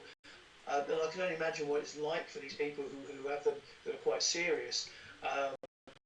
because it's got to be overwhelming. Especially in our current climate, because I think people have underestimated exactly how hard this must be psychologically for so many people. And it's what's bad is any psychological problem is seen as a weakness, let's say, or it's seen as an illness. And a lot of the time it's neither an illness and it's neither a weakness. It's basically a lack of understanding of the processes, or a lack of understanding of what you've allowed to build up, and it's finding a resolution for that. So someone like yourself and being in a position to simply say, listen, all I'm doing is I'm talking to you and I'm allowing you to, hopefully that allows people to realise that I can cure this, I can get on top of this, and I can just reprogram the way I handle things, and I can deal with situations like the lockdown a lot better. Yeah, I mean, everyone's, I'm incredibly psychologically robust, but I've had a couple of wobbles. Yeah. I'm missing the kids, I'm missing the grandkids, I'm missing my clients and my friends I train with, I'm missing hitting things, I'm missing, my parents, there's, my whole life's changed, I'm self-employed fully, so it's like, heck, how am I gonna survive? It's everything can all kick in, because life's changed, and I've had a couple of wobbles. The only thing that I know for my position is it is transient. That state of mind will pass, and that's what makes it easier to get through. And also, I'm vocal about it to the right people. Yeah. Because I'm focusing on the threat. I decide if there's a problem, I just let my girlfriend know, and she'll take me through it quite nicely. There's a couple of key people that just make a little sort of alert that goes out, and they're like, come on, Gary, you know what you need to know. Yeah. Okay. It's transient, Gary. It'll pass. Will recognise the triggers, but they're not looking at so they notice the triggers and they focus solely on the triggers. Like, oh no, I know, like if you're agoraphobic, I know going outdoors is a trigger, I know, but let's look at what's the counter. Let's now look at, and let's focus on what's the counter to those triggers. Do we have to prevent them, or do we have to find a way to manage the triggers, and how can we establish a way to work once those triggers have been fired? That, I think, this is just me surmising from listening to you and from reading books. I imagine that would be the process that someone like yourself would go through with a client, would be, so here's triggers, let's recognise what the triggers are, we know them, let's not focus on these anymore, let's find a way to handle what triggers. Yeah, focus on what you need to do to achieve what you want. Yeah, exactly. That's the simplest way. It's just straightforward. Or honestly, the amount of times in sessions I've kind of like surmised the session. Remember, just imagine being the person you need to be. Yeah, that's a great way of looking at it. You want to short circuit everything. If you're agoraphobic, you've got fear of going outside the open spaces and such like. How do you want to be? Well, I want to be going out there fine. Well, imagine being the person. Imagine doing what that person would do. Just imagine imagine being the person you need to be in that situation. How would you be? Well, be calm. Well, imagine being that person. Go out there and be calm. Yeah. We've got this knack of humans of overcomplicating things. Yeah. But actually, those things happening, you can actually reprogram the synapses and make it physically something that happens. Yeah, this starts linking through to the PhD work, but all mentation, all thought is biological in origin. So, the mind is a resultant of a functioning brain. There's no evidence of a mind existing without there being a brain. Perhaps different to being spirit and soul of your religious. I'm talking from purely a scientific perspective here. But all mentation, all thought is biological in origin.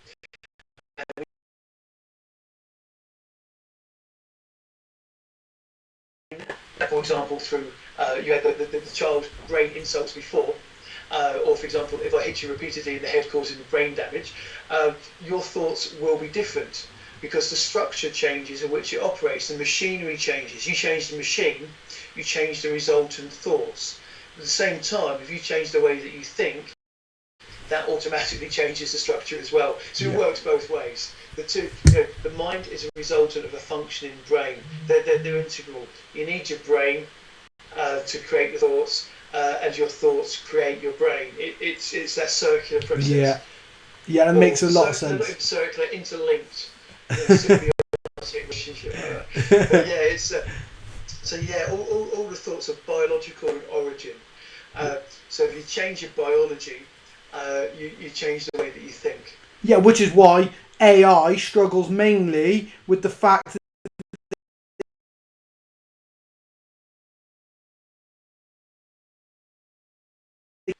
Oh, you're back, I think. I'm back.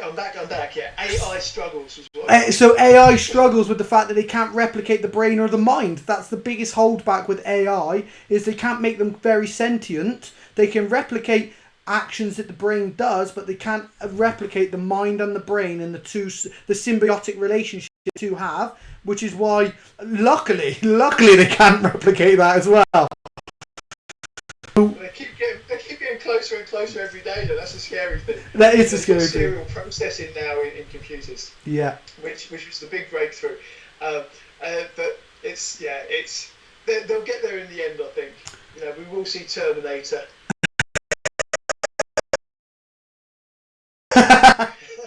Cyberdyne technologies, but fortunately it's a long way off at the moment. Yeah, fortunately. Mate, so let's touch quickly on your PhD. What you're up to, and then we'll get generally I do about an hour and a half or so, because people's attention span differs. But also it's because I got so much I want to talk to you about that we're better off doing another podcast, because I'll go off and we'll be here for 3.5 hours. Yeah, so your PhD, mate, what's it? I know it's not multifaceted, but it's like multidisciplined. Yeah. So what I'm doing is I'm the sort of the multidisciplinary nature of it. It's the behavioural effects of head impacts in combat sport athletes. Yeah. So basically, it's to do with the fight sports. Us fighters, and the way that repetitive head impacts change the way that we think, act, and behave. Yeah. So, for example, if I hit you in the head, that'll create changes in the brain, that'll create damage in the brain. That brain damage creates this neurometabolic cascade. So you'll have 6 headers of a football, which lower cognitive ability, make your motor coordination bad, stop you from learning efficiently. Just from 6 headers of a football, that lasts a short period of time. These can go on to create the symptoms of concussion, things like headaches, fear of bright lights, fear of loud noises, nausea, dizziness and such like, which can persist. 20% of people have these symptoms last for over a year as well. We then got chronic effects of these head impacts, which are mood disorders, increase in impulsivity, depression, aggression, things like that. And then we've got the late effects, which are the earlier onset and more rapid development of chronic diseases like dementia, Alzheimer's disease, ALS and other motor neuron disease, multiple sclerosis even, Parkinsonism, and of course the particular effects of chronic traumatic encephalopathy, CTE as it's more popularly known. All of these happen later on in life, so we can't get away from the effect. Basically in fighting, we've got a power bar. Imagine a power bar of ability in your brain, where if you get hit with a heavy hit, bam, that power bar goes down quickly. And if you got a little hit, it goes down a little bit. So it's the overall nature of the hits that you're getting and the overall number of hits that you're getting. The more times you get hit and the heavier those hits are, the more brain damage you will have. Yeah. The trajectory of evidence is pointing that a single hit to the head causes a brain injury, a traumatic brain injury. More times you get hit, heavier you get hit, the worse those injuries are. Once you've got an injury, those areas are more likely to suffer further and worse injuries. Mm-hmm. So getting hit in the head lowers your ability to get hit in the head again. Yeah. Um, long-term twin studies, 13,000 sets of twins in a Finnish study. People who have had a single concussion had worse life outcomes over an entire range of markers: health, money, socio-economic status. In other words, we need to look after our brains as fighters. So my whole emphasis of my doctorate is about keeping us safer. Yeah. Letting us have an informed decision so we know the risks before we participate. And for those of us who decide to participate, it's making it safer for them. Yeah. In the fight sports, we've got a traditional hyper-masculine culture. Suck it up, buttercup. Come on, man up. You can take that knock, that kind of thing. Where actually we need to change it. We need to change it from the train hard, fight easy to the train clever, fight easier, and be safer. Yeah, exactly. Yeah. So the study the actual main emphasis of the actual direct research element of it is I'll be looking at the effects of sparring compared to body boxing and bag work on the way that our brains operate, to see that if in even a single round of sparring we can show that you've got severe neurological deficits. Yeah. And how long that lasts. So I want to influence the sport in such a way to make it safer. In practices, and both by way of sporting practices as well, to help drive awareness to the complete and utter lack of medical attention that we get in the fight sports, especially at the lower levels. Even at the higher levels, it's generally lacking. What signs, if you ask a referee, for example, what training they've had in recognising the visual signs of a traumatic brain injury, they'll look at you and probably won't know what you're on about. Yeah. A colleague of mine, one of my leading peers, Alex Channon from Brighton University, has just started publishing some results of a study that he's done. So he's got, I think what is a related paper on the incredibly poor state of medical attention in the UK fight industry. It's amazing when you've got a doctor saying that fighter's got to be pulled out and the promoter overruling it and allowing the fight to continue. Yeah. Yeah. We've got unregulated medical staff that've got no medical training delivering it. Yeah. You've got medical staff not meeting NICE guidelines or the British Medical Journal best practice guidance in what to do in respect to concussive brain injuries, traumatic brain injuries. It's horrendous. So everything from that to I want to change policy. At the moment, my thoughts are removing 8 counts from fights. Yeah. I think they are not necessary, and I know they increase the brain injury that the person will get. And people might turn around and say, but that will never work. And I come back with, well, it works in mixed martial arts. Exactly, yeah. But they might have then gone on and won the fight. Says, yeah, they might well have done, but they might have also got worse brain injury, and we've got to put the fighter's safety first. But here's the thought: if he lost because he got stopped because the referee was previously given an 8 count, well, you know something, he should have been hit in the first place, should he? It's all down to him. Yeah, exactly. And I think as well, we suffer with a massive masculinity problem within sports, because even now, as someone who teaches younger, I mean, I teach kids as well, and the amount of adults who want me to get their kids sparring, and I don't let any of my kids spar in head contact. And they're like, where's I want so and so to spar? I'm like, okay, well, you come and spar with me, and as soon as we've done 3 rounds, you get your son to go and spar. Oh, well, no, I've never fought. I'm like, right, trust me, there's no reason for your 10-year-old child to get punched in the head. Believe me, it's not going to make him tougher, it's not going to make him a better fighter. Trust me, he doesn't need to be getting punched in the head.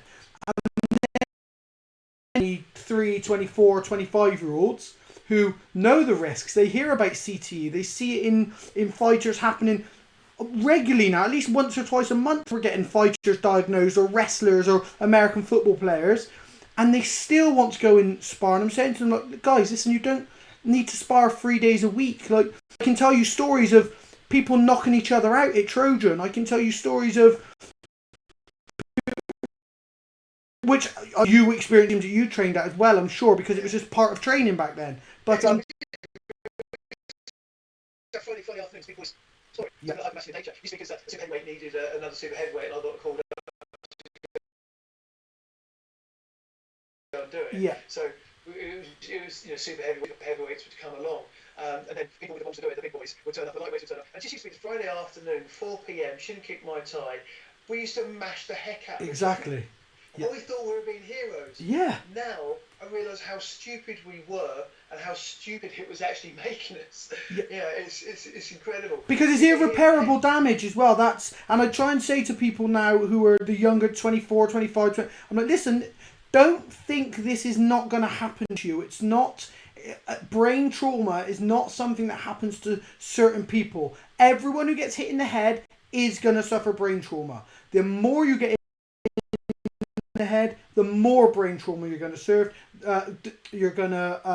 encounter, and the harder you get in the head, the even more that's going to happen. Now, if I jab you, we have just a jab spar, and I jab you 35 times in a 3-minute round, and then that's fine. Then you come back the next day and we spar again, and I jab you 35 times. Yeah, we only jab sparred yesterday, but you took head trauma. You don't need to do this 3-4 days a week, and I would say you don't need to do it once you've got a base of. You don't need to spar if you are not in fight camp. The moment you are training for a fight for a small period of time, maybe look at sparring. The rest of the time, it's not going to be necessary, and the negatives are always going to outweigh the positives.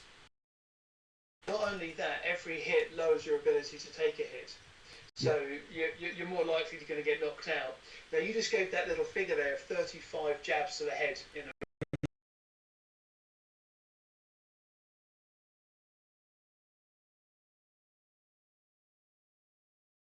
15 hits to the head per round in 3 minutes. Now, here's a thought. 6 headers last year, Stirling University did a study.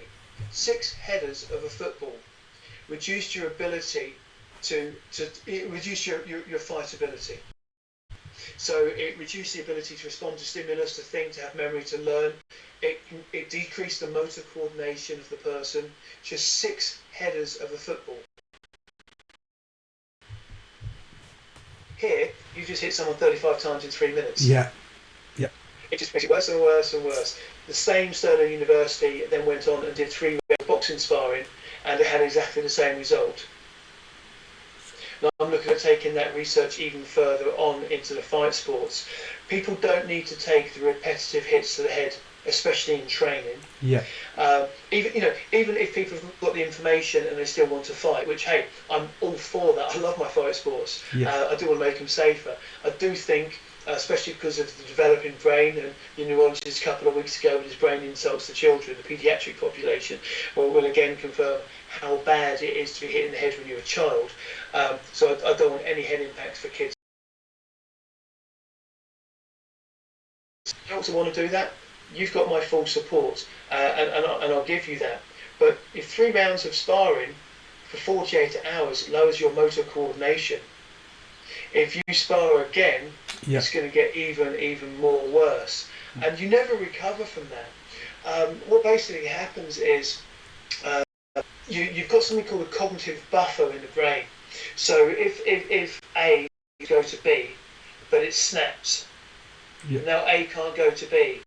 A now can reroute, go to B and go to C. Yeah. So it's like, symptoms have recovered.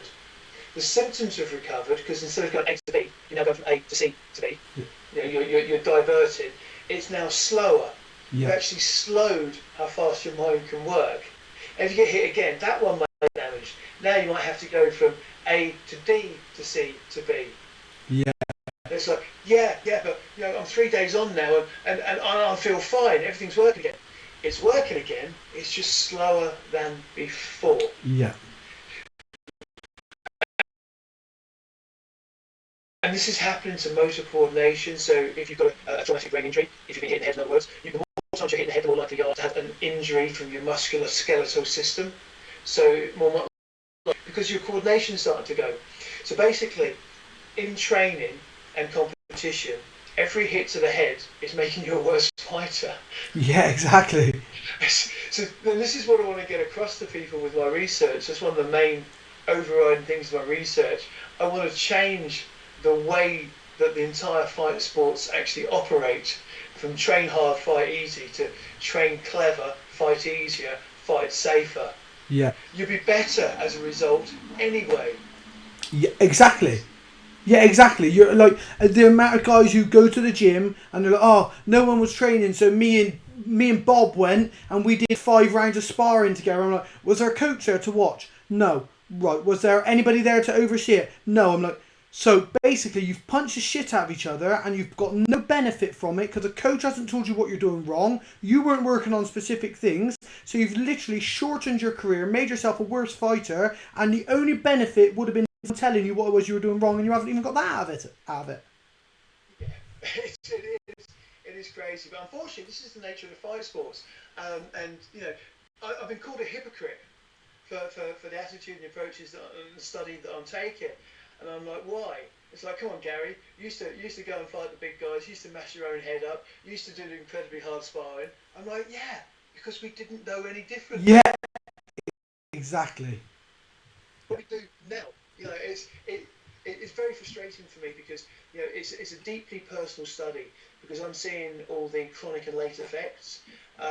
It's a portent of what's going to come to me, and people are like, "Yeah, Gary, but you're okay."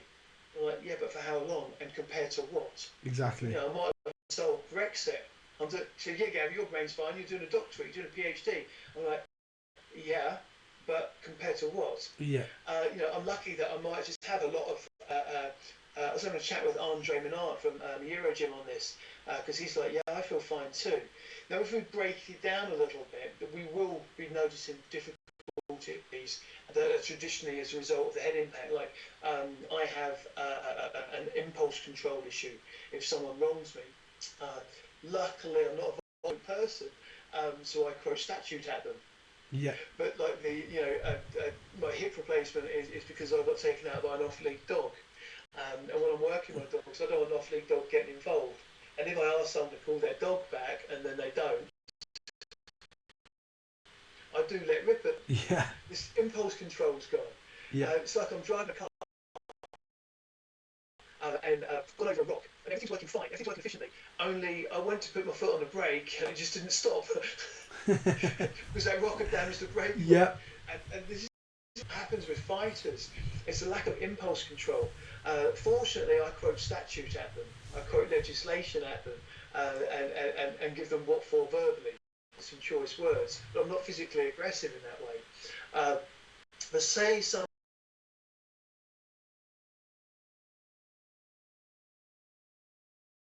breaks, that's where the violent tendencies come in. This is where people make poor business decisions. This is where people might start gambling or start drinking and things like that. This impulsivity. Suicides, you've got on average 8 minutes from the person deciding to commit suicide and attempting the act. 8 minutes. With a lack of impulse control, it's likely to be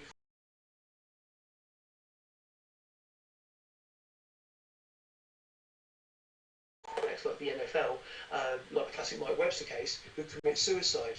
Fernandez, what's his name? Aaron Fernandez? Yeah, Hernandez, Aaron Hernandez. Hernandez, yeah. He committed suicide. Was that down to repetitive brain injury? Yeah. Was it the lack of impulse control that made it, yeah, I'm going to do it, like, he's already done it? Yeah. So all of these things we need to take note of as fighters because they might have this effect. It's scary. Once seen, you can't unsee it. Where is it? I think it's this one. Yeah, I'm reading. This is when I decided to. I did probably around 300 hours of study before I decided to even apply for the PhD. And this one's neuropsychology of sports-related concussion. Yeah. And I'm going through it. And as you can see here, by the lines everywhere, I study books. Yeah. And then I've been down all the references in the books as well, down the rabbit hole. But when you see this, subconcussive head impacts appear to play a prominent role in the pathogenesis of CTE.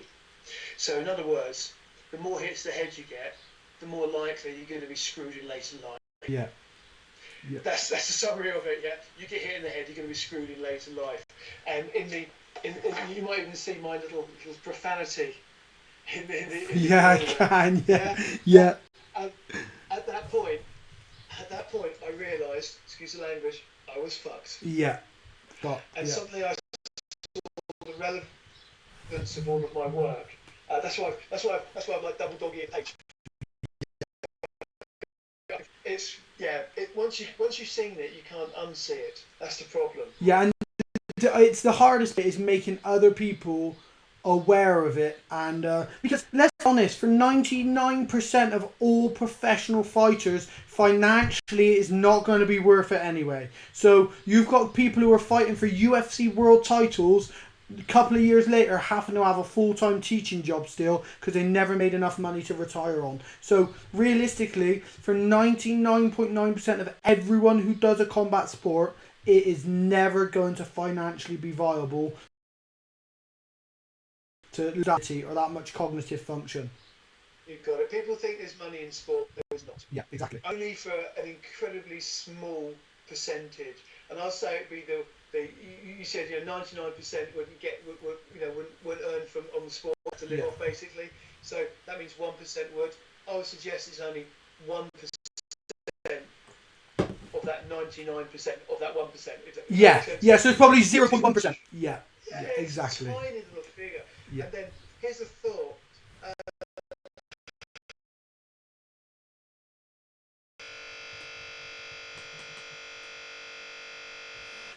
In some respects, it could be down to how the athletes want to lose their money, and it could be down to repetitive hit impacts, frontal lobe damage, and the impulse control going. So making bad business decisions because they're not thinking it through clearly. Yeah. And suddenly, even though they've had money, now they've got no money.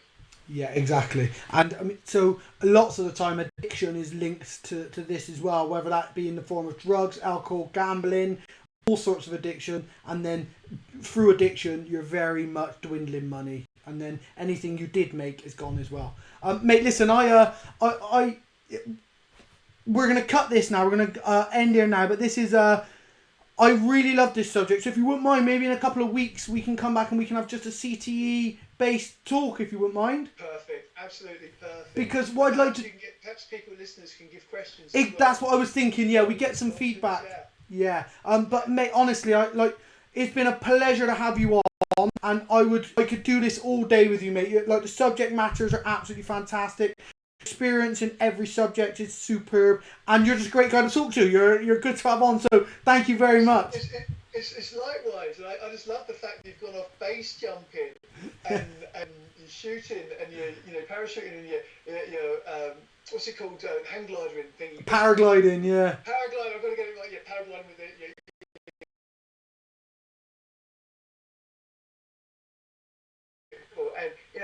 And let's just say that we could probably down many orange juices and lemonades together.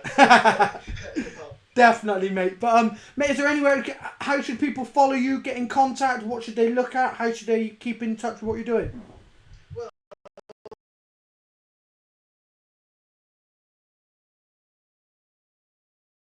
I've got a picture of my huskies running through some woods. Mate, you might have to. Sorry, mate. Go through that again.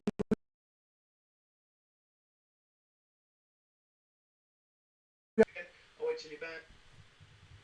Hey, he's back. Sorry, so people want to get hold of me, they get hold of me on Facebook. I've got a public page. Come and contribute to some discussions as well. That's always good because I like getting thrown curveballs. I only know what I know, and there's some people who know a lot more than me. Not only that, there's people who can throw me a complete curveball. Gav, have you actually thought about this? Facepalm moment. Yeah. I've actually got a new metric. It's called rate of facepalming. How many times you facepalm a day?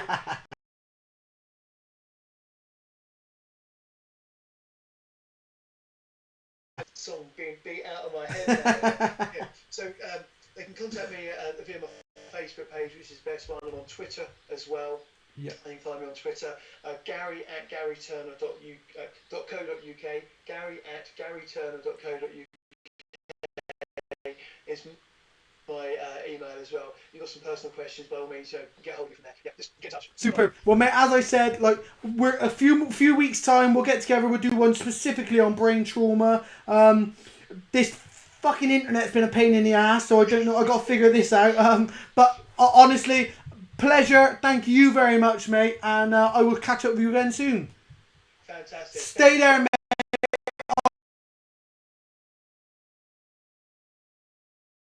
I'll get rid of these guys and I'll say goodbye to you personally.